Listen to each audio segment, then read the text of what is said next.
Welcome to Ranjita's videos. More মৰমৰ তৃতীয় শ্ৰেণীৰ ছাত্ৰ-ছাত্ৰী আজি তোমালোকৰ ভিডিঅ' হ'ব তোমালোকৰ নতুন কিতাপ স্পন্দন কিতাপৰ পৰা আজি আমি পাঠ আলোচনা কৰিম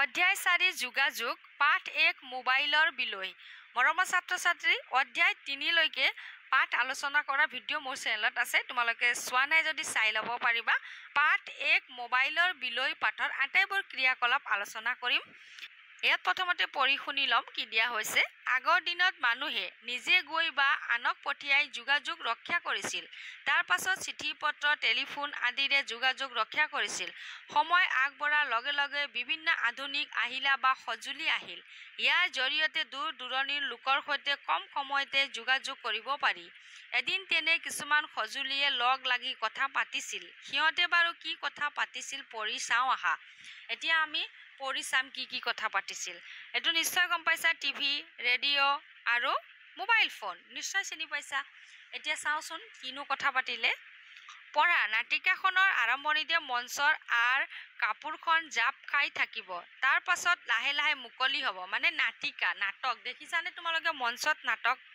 দেখিছা জাগে প্ৰথমতে কলা কাপোৰ এটা পাৰি দিয়া থাকে ন যেতিয়া মানে নাটিকা আৰম্ভ হ'ব তেতিয়া কাপোৰটো গুচাই দিয়া হয় ঠিক আছে এতিয়া চা মোবাইলে কৈছে আজিহে অলপ জিৰণি পালো বুজিছানে এতিয়া ৰেডিঅ'ই কৈছে এৰা কথাটো ময়ো মন কৰিছোঁ তোমাক চাগে আজি গৰাকীয়ে লৈ যাবলৈ পাহৰিলে নহয়নে বাৰু ৰেডিঅ'ই ক'লে তেতিয়া মোবাইলে ক'লে নকবা আৰু কেতিয়াবা যে উশাহ ল'বলৈও আহৰি নাপাওঁ আকৌ ৰেডিঅ'ই কৈছে তোমাক দেখোন গৰাকীয়ে এৰিয়ে নিদিয়া হৈছে বোলো কাৰণটোনো কি কোৱাচোন কোৱা ৰেডিঅ'ই মোবাইলক সুধিলে এতিয়া চোৱা ইণ্টাৰনেটৰ বাবে এই অৱস্থা বুজিছানে ইণ্টাৰনেটৰ সংযোগেৰে কম সময়ত বহু কাম হয় তাতে আকৌ যিহে নতুন সুবিধা থকা এপ একেবাৰে তত নোপোৱা হ'লো এতিয়া চোৱা ৰেডিঅ'ই ক'লে মোৰ অনুষ্ঠানসমূহ তোমাৰ জৰিয়তে শুনিব পৰা হ'ল সেয়ে মোৰ ব্যস্ততা কমিল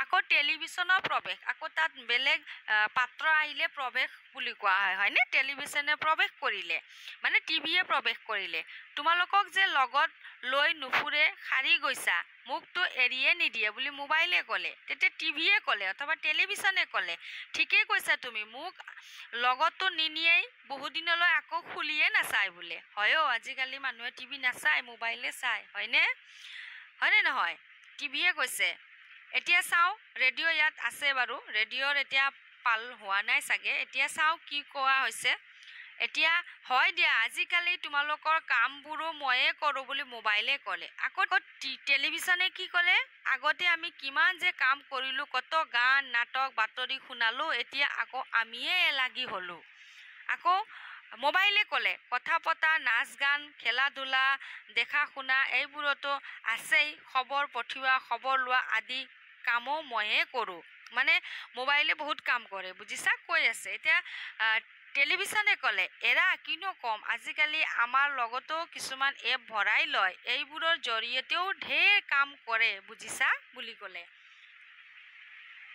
ইয়াত চাওঁ আকৌ কি ক'লে মোবাইলে কৰে পঢ়া শুনা ৰেল বাছৰ টিকট কটা টকা পইচা লেনদেন বজাৰ সমাৰ আদি সকলো কাম বুজিছানে বুলি কৈছে ৰেডিঅ'ই ক'লে আৰু এটা কথা কণমানিহঁতেও যে তোমাক নেৰা হৈছে এইটোহে বুলি ক'লে বুজিছা এতিয়া আকৌ ৰেডিঅ'ই আকৌ ক'লে কি ক'লে এইটোহে বৰ বেয়া হৈছে এইদৰে তোমালৈ একেৰাহে চাই থাকিলেচোন ভাল নহ'ব আকৌ মোবাইলে কৈছে আৰু এটা বেয়া কথা হৈছে জানা মোক নাপালে কোনোৱে খোৱা লোৱা পঢ়া শুনা সকলো বাদ দিয়ে বুজিছা ইমান ধুনীয়া কথা পাতিছে হয়নে এতিয়া আমি কি কৰিম এতিয়া চাই ল'ম কি হ'ব আৰু কাপোৰ পৰিল মানে নাটিকাটো শেষ হ'ল বুজিছা ক্ৰিয়াকলাপ পাঠ ভিত্তিক 1 নং প্ৰশ্ন আলোচনা কৰোঁ আৰু লিখোঁ আহা প্ৰথমতে আমি আলোচনা কৰি ল'ম ঠিক আছে আমি পাঠটো পঢ়িলোঁ কত দিয়া হৈছে আমি কি আহিলাৰ সহায়ত খবৰ আৰু তথ্য পাব পাৰোঁ আমি চিঠি পত্ৰ টেলিফোন মোবাইল টেলিভিছন আৰু ৰেডিঅ'ৰ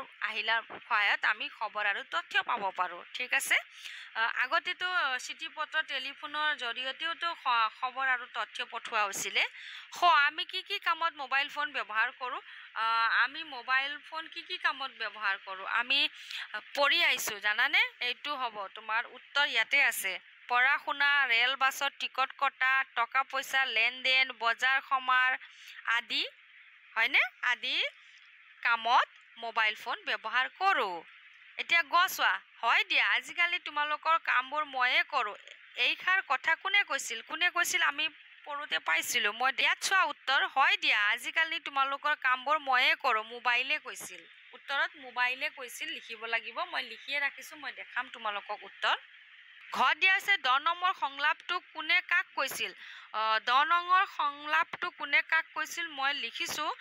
মোবাইলক কৈছিল, কোনে কৈছিল টেলিভিছনে কৈছিল। তোমালোকে এবাৰ চাই ল'বাচোন 10 নম্বৰ তোমালোকে কোনটো পাবা, তোমালোকে লিখিব পাৰিবা। এতিয়া 19 নম্বৰ প্ৰশ্ন দিয়া হৈছে আজিহে অলপ জিৰণি পালোঁ, মোবাইলে কিয় জিৰণি পালে। মানে মোবাইলে কিয় জিৰণি পালে, ঘৰৰ গৰাকীয়ে মোবাইলক মানে এৰি থৈ গৈছিল মোবাইল, সেইকাৰণে জিৰণি পাইছিলে। বুজি পাইছা। এতিয়া প্ৰশ্নৰ উত্তৰ লিখি ৰাখিছোঁ, এবাৰ চাই ল'ম। ইয়াত চোৱা 1ৰ ক আমি কি আহিলাৰ সহায়ত খবৰ আৰু তথ্য পাব পাৰোঁ। চিঠি পত্ৰ, টেলিফোন, মোবাইল, টেলিভিছন আৰু ৰেডিঅ' আহিলাৰ সহায়ত খবৰ আৰু তথ্য পাব পাৰোঁ। আমি কি কামত মোবাইল ফোন ব্যৱহাৰ কৰোঁ। তোমালোকে লিখিবা আমি মোবাইল ফোন লিখি তোমালোকক মই কিতাপত দেখাই দিছিলোঁ, চাই ল'ম আৰু এবাৰ দেখাই দিম। চোৱা পঢ়া শুনা, ৰেল বাছত টিকট কটা, টকা পইচা লেনদেন, বজাৰ সমাৰ আদি সকলো কাম লিখি সকলো কামত ব্যৱহাৰ কৰোঁ লিখিবা। ঠিক আছে, কিতাপৰ পৰা লিখিবা সকলো কাম আছে নহয়, সকলো ইয়াত চাবা কামত ব্যৱহাৰ কৰোঁ বুলি মিলাই লিখিবা। ঠিক আছে। এতিয়া গণঙত দিয়া আছে হয় দিয়া আজিকালি তোমালোকৰ কামবোৰ ময়ে কৰোঁ। এইষাৰ কথা কোনে কৈছিল, মই তোমালোকক কিতাপত দেখাইছিলোঁ হয়নে। তোমালোকে উত্তৰ লিখোঁতে লিখিবা এইষাৰ কথা মোবাইলে কৈছিল, এইষাৰ কথা লিখিবা, তেতিয়াহে উত্তৰ শুদ্ধ হ'ব। ঘৰত দিয়া হৈছে 10 নম্বৰ সংলাপটো কোনে কাক কৈছিল। মই তোমালোকক আগতেও কৈছোঁ 10 নম্বৰ সংলাপটো টেলিভিছনে মোবাইলক কৈছিল, তোমালোকেও চাই ল'বা। ঠিক আছে। 19 প্ৰশ্নত দিয়া হৈছে আজিহে অলপ জিৰণি পালোঁ, মোবাইলে কিয় জিৰণি পালে। উত্তৰ ঘৰৰ গৰাকীয়ে মোবাইল লৈ যাবলৈ পাহৰিছিল, সেইকাৰণে মোবাইলে জিৰণি পালোঁ বুলি কৈছিল। ঠিক আছে, এইখিনি লিখিবা, উত্তৰ শুদ্ধ হ'ব কিয়নো আমি পঢ়োতে পাইছিলোঁ। এতিয়া আমি আলোচনা কৰিম। 2 নম্বৰ দিয়া আছে চৰিত্ৰৰ লগত সংলাপ মিলাও আহা। এৰা কথাটো ময়ো মন কৰিছোঁ, তোমাক চাগে আজি গৰাকীয়ে লৈ যাবলৈ পাহৰিলে নহয়নে। কোনে কৈছিলে, এইটো ৰেডিঅ'ই কৈছিলে, ইয়াত মিলাবা। ঠিক আছে। আৰু ইয়াত চোৱা তোমালোকক যে লগত লৈ নুফুৰে, সাৰি গৈছা, মোকতো এৰিয়েই নিদিয়ে মোবাইল। ইয়াত চোৱা এৰা কিনো কম, আজিকালি আমাৰ লগতো কিছুমান এপ ভৰাই লয়, এইবোৰৰ জৰিয়তেও ঢেৰ কাম কৰে বুজিছা। টেলিভিছন তোমালোকে দাগ দি থৈ দিবা। 3 নম্বৰ দিয়া হৈছে শব্দৰ লগত অৰ্থ আস্তানি মিলাও আহা। শব্দ অৰ্থ ৰেডিঅ' এবিধ অনাতাঁৰ যন্ত্ৰ, তত নোপোৱা মানে জিৰণি নোপোৱা, এলাগী মানে অৱহেলিত, ঢেৰ মানে বহুত। তোমালোকে চাই ল'বা, মিলাই ল'ব পাৰিবা। 4 নম্বৰ দিয়া হৈছে পাঠটো পঢ়ি তলৰ তালিকাখন সম্পূৰ্ণ কৰা। প্ৰথম দুটা শাৰী উদাহৰণ স্বৰূপে কৰি দিয়া হৈছে। আমাক উদাহৰণ দিয়া হৈছে ব্যৱহাৰ অথবা কাম, ৰেডিঅ' পাৰে নোৱাৰে, টেলিভিছন পাৰে নোৱাৰে, মোবাইল ফোন পাৰে নোৱাৰে। ইণ্টাৰনেটৰ সংযোগ কৰিব মানে ৰেডিঅ'ই নোৱাৰে। ঠিক আছে। টেলিভিছনে পাৰে, মোবাইল ফোনে পাৰে। লগত লৈ ফুৰিব, ৰেডিঅ' পাৰে, টেলিভিছন নোৱাৰে, মোবাইল ফোন পাৰে। বাতৰি শুনিব, ৰেডিঅ'ত পাৰে, টেলিভিছনত পাৰে, মোবাইল ফোনতো পাৰে আজিকালি।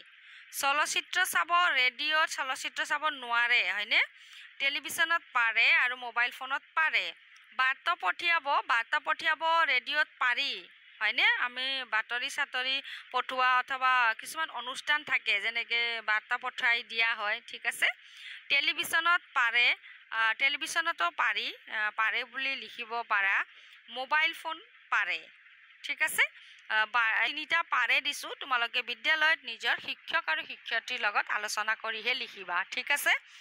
5 নম্বৰত আমাক দিয়া হৈছে তলত দিয়া আহিলা কেইপদত যিকোনো এটাৰ বিষয়ে 5টা বাক্য লিখা। Radio', television, mobile phone. আমি লিখিম এতিয়া বাক্য। ঠিক আছে। চোৱা টেলিভিছন মই অলপ লিখিছোঁ মোৰ ফালৰ পৰা। 1 নং টেলিভিছনত আমি খবৰ আৰু তথ্য পাব পাৰোঁ। 2 নং টেলিভিছনত চলচ্চিত্ৰ চাব পাৰোঁ। 3 নং টেলিভিছনৰ জৰিয়তে ঘৰতে বহি আমি দেশ বিদেশৰ কথা জানিব পাৰোঁ। 4 নং টেলিভিছনত ঘৰৰ পৰিয়ালৰ সকলো সদস্যই একেলগে বহি অনুষ্ঠান চাব পাৰোঁ। 5 নং টেলিভিছন হৈছে বিজ্ঞানৰ এক আৱিষ্কাৰ মানে টেলিভিছনত ঘৰৰ পৰিয়ালৰ সকলো সদস্য একেলগে বহি অনুষ্ঠান চাব পাৰোঁ বুলি কিয় দিলোঁ আজিকালি আমি চবেই মোবাইল ব্যৱহাৰ কৰোঁ অকলে চাওঁ হয়নে যদি টেলিভিছনত চাওঁ আমি চবেই একেলগে মিলিজুলি ঘৰৰ পৰিয়াল সদস্য মিলি চাব পাৰোঁ সেইকাৰণে মোৰ ফালৰ পৰা দিছোঁ দেই এতিয়া আমি চাই লওঁ ভাষা অধ্যয়নত দিয়া হৈছে 6 নম্বৰ দিয়া হৈছে কথা পতা নাচ গান খেলা ধূলা দেখা শুনা এইবোৰতো আছেই খবৰ পঠিওৱা খবৰ লোৱা আদি কামো ময়ে কৰোঁ এই বাক্য কেইশাৰীত থকা নাচ গানত নাচ আৰু গান বেলেগ বেলেগ শব্দ দুটাক একেলগে চুটিকৈ লিখিবলৈ শব্দ দুটাৰ মাজত হাইফেন ব্যৱহাৰ কৰা হৈছে একেদৰে কথা পতা খেলা ধূলা আৰু দেখা শুনা শব্দবোৰো গঠিত হৈছে তেনেদৰে তলত দিয়া শব্দ সমষ্টিত আৰু সলনি হাইফেন ব্যৱহাৰ কৰি লিখা পঢ়া আৰু শুনা মাজত হাইফেন ব্যৱহাৰ কৰিলোঁ উশাহ আৰু নিশা উশাহ মাজত হাইফেন নিশা ল'ৰা আৰু ছোৱালী ল'ৰা হাইফেন ছোৱালী চিঠি আৰু পত্ৰ চিঠি মাজত হাইফেন পত্ৰ ইয়াত দেখিছা তোমালোকে চাই লিখি ল'বা চোৱা 7 নম্বৰত দিয়া হৈছে পাঠটোত যুক্তাক্ষৰ থকা শব্দবোৰ বাছি উলিওৱা সেই যুক্তাক্ষৰবোৰ কি আখৰেৰে গঠিত হৈছে লিখা ইণ্টাৰনেটত 9টা যুক্তাক্ষৰ লগ হৈ থকা আখৰ মধ্যাহ্ন যুক্ত অনুষ্ঠান পালোঁ ষষ্ঠ মই ইয়াত লিখি দিছোঁ যুক্তাক্ষৰ কি যোগ হয় ষষ্ঠ হৈছে অৱস্থা ইয়াত চোৱা মই লিখি দিছোঁ খ যোগ থ ঠিক আছে ব্যস্ততা ইয়াত লিখিছোঁ খ যোগ ত তোমালোকেও লিখি ল'বা ঠিক ইয়াত দিয়া হৈছে 8ৰ কত পাঠত থকা এটা আৰু এটাতকৈ বেছি বুজোৱা শব্দবোৰ বিচাৰি উলিয়াই তলৰ বাকচবোৰত ভৰাও আহা এটা বুজোৱা শব্দ মই তুমি মোক এটাতকৈ বেছি বুজোৱা শব্দ আমি তোমালোক কামবোৰ এটা কামক কাম বুলি কয় কামবোৰ হ'লে বহুত কাম হয় ঠিক আছে জানো আহা ওপৰৰ সেউজীয়া বাকচটোত থকা এটা বুজোৱা শব্দবোৰক একবচন আৰু ৰঙা বাকচটোত থকা এটাতকৈ বেছি বুজোৱা শব্দবোৰক বহুবচন বোলে একবচন বহুবচন ঠিক আছে এতিয়া আলোচনা কৰিম ইয়াত আমাক দিয়া হৈছে খত তলৰ বাকচত দিয়া শব্দবোৰ একবচন আৰু বহুবচনত ভাগ কৰি লিখো আহা এতিয়া মই ভাগ কৰিছোঁ একবচনত চোৱা মানুহজন বাঁহডাল তুমি কিতাপখন মাছটো আৰু বাকী চোৱা কলমবোৰ কিতাপবিলাক চৰাইজাক তেওঁলোক মানুহবিলাক ল'ৰাহঁত বহুবচন ঠিক আছে ইয়াত মই একবচন লিখিলোঁ বহুবচনত তোমালোকে লিখিবা মই মাতিয়ে শুনালোঁ এতিয়া চোৱা জানো আহা দিয়া হৈছে খন ডাল জন টু আদি যুক্ত শব্দবোৰ একবচন আৰু বহুবচন বুজাবলৈ বুৰ বিলাক সকল হত জাক খোপা আদি যোগ দিয়া হয় 9 নম্বৰত দিয়া হৈছে তলত দিয়া বাক্য কেইশাৰীত উপযুক্ত জ্যোতিচিহ্ন ব্যৱহাৰ কৰি পুনৰ লিখা ইয়াত পুনৰ লিখিব লাগিব আমি জ্যোতিচিহ্ন ক'ত ব্যৱহাৰ কৰিছোঁ চোৱা এৰাত ইয়াত মই দিছোঁ কমা ঠিক আছে ইয়াত দিছোঁ দাঢ়ি ইয়াত দিছোঁ প্ৰশ্নবোধক চিন ঠিক আছে এই বাক্যশাৰী আমি কিতাপতে পাওঁ মই তোমালোকক দেখাই দিম ইয়াত চোৱা তোমালোকে চাই লিখিব পাৰিবা ঠিক আছে ইয়াৰ পৰাই দিয়া হৈছে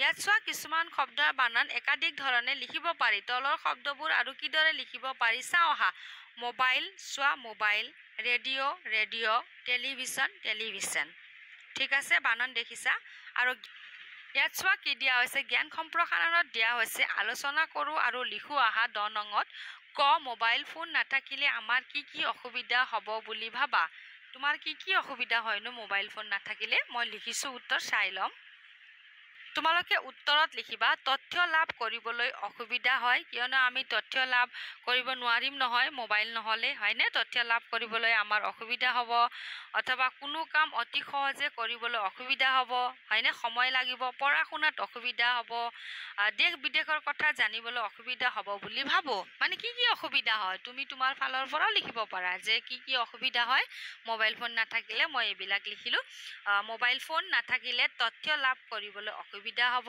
অথবা হয় মোবাইল ফোন নাথাকিলে কোনো কাম অতি সহজে কৰিবলৈ অসুবিধা হ'ব অথবা হয় মোবাইল ফোন নাথাকিলে পঢ়া শুনাত অসুবিধা হ'ব আজি মই ভিডিঅ' বনাই দি আছোঁ মোবাইলত তোমালোকে এদিন নহয় এদিনটো চাবা তেতিয়া তুমি ক'ৰ পৰা চালা অথবা ক'ত চালা মোবাইলত চালা হয়নে আমি যদি ভাল কামত ব্যৱহাৰ কৰোঁ ভাল হয় কেতিয়াবা তোমালোকে কিবা বুজি নোপোৱা তোমালোকে মোবাইলত চোৱা ইউটিউবত চোৱা তেতিয়া ভিডিঅ' পাবা চাবা যদি পোৱা তোমালোকে চাই আছা তেনেহ'লে লাইক কৰিবা আৰু ছাবস্ক্ৰাইব কৰিবা নতুন ভিডিঅ' নটিফিকেশ্যন পাবা খৰ প্ৰশ্নত দিয়া হৈছে ইয়াত চোৱা শ প্ৰশ্ন তুমি কেতিয়াবা মোবাইল ফোন চাই মূৰ আৰু চকুত বিষ অনুভৱ কৰিছানে যদি কৰিছা তেন্তে কিয় অনুভৱ কৰিছা বুলি ভাবা তুমি অনুভৱ কৰিছানে মই অনুভৱ কৰিছোঁ মোক যদি মোবাইল বেছি দেৰিলৈকে চাওঁ তেতিয়া মোৰ কি হয় চকু আৰু মূৰ বিষায় সেইকাৰণে যিমান পাৰোঁ কম চাব লাগে তোমালোকেও কম চাবা দেই কিন্তু হ'ব পাৰে তোমালোকে ধৰিব পৰা নাই চাগে কিন্তু যদি বেছি হয় তো বেয়া হ'ব তোমালোকে সেই কাৰণে তোমালোকে কম চাবা মোবাইল ঠিক আছে নিজৰ কামৰ প্ৰয়োজন হ'লে চাবা যেতিয়া প্ৰয়োজন নহয় এনেই চাই নাথাকিবা ঠিক আছে এতিয়া আমি আলোচনা কৰিম 11 নম্বৰত দিয়া হৈছে প্ৰীতমৰ ঘৰলৈ এটা পাৰ্চেল আহিছে পাৰ্চেল দেউতাজনে ফোন কৰিলে দেউতাকে গা ধুই আছিল গতিকে দেউতাকে প্ৰীতমক কথা পাতিবলৈ ক'লে প্ৰীতম আৰু পাৰ্চেল দেউতাজনৰ মাজত হোৱা কথাবোৰ আগবঢ়াই নিও আহা দাদা আপোনালৈ এটা পাৰ্চেল আহিছে ফোন কৰিছে পাৰ্চেলৱালা দাদাই ঠিক আছে এতিয়া হয় নেকি আপুনি ক'ত আছে এতিয়া বুলি প্ৰীতমে সুধিলে এতিয়া কৈছে মই কৈলাশপুৰ তিনিআলিত আছোঁ বুলি পাৰ্চেলৱালা দাদাই কৈছে এই আছোৱা কাণত মোবাইল আছে এতিয়া তিনিআলিৰ পৰা বাওঁহাতে সোমাই ৰতনপুৰৰ 4 নম্বৰ ঘৰটোলৈ আহক বুলি প্ৰীতমে মাতিলে এতিয়া দুটা একেলগে হ'ল তেতিয়া সেই পাৰ্চেল দাদাই সুধিছে দাদা পাৰ্চেলটো আপোনাৰ হয়নে বুলি সুধিছে কেতিয়াবা তোমালোকেও জানা চাগে কেতিয়াবা পাৰ্চেল লৈ আহে তেতিয়া সোধে নে নুসুধে পাৰ্চেলটো আপোনাৰ হয়নে বা আপুনি ল'বনে পাৰ্চেল কি প্ৰশ্ন কৰে তেতিয়া বেলেগ ধৰণৰ প্ৰশ্ন কৰিব পাৰে সঠিক এইটো প্ৰশ্নই কৰিব বুলি কথা নাই তেতিয়া প্ৰীতমে ক'লে হয় মোৰে হয় বুলি হাতত ল'লে ঠিক আছে বুজি পাইছা তোমালোকে কি ভাবা তোমালোকৰ মতে কি হয় তোমালোকেও লিখিব পাৰা মই মোৰ মতে দিছোঁ আশা ৰাখিছোঁ মৰমৰ ছাত্ৰ ছাত্ৰী তোমালোকে আজিৰ ভিডিঅ' বুজি পাইছা বুলি নতুনকৈ আহিছা যদি চেনেল ছাবস্ক্ৰাইব কৰি থৈ দিবা নতুন ভিডিঅ'ৰ নটিফিকেশ্যন পাবা আজিৰ কাৰণে ধন্যবাদ আকৌ লগ পাম নতুন ভিডিঅ'ত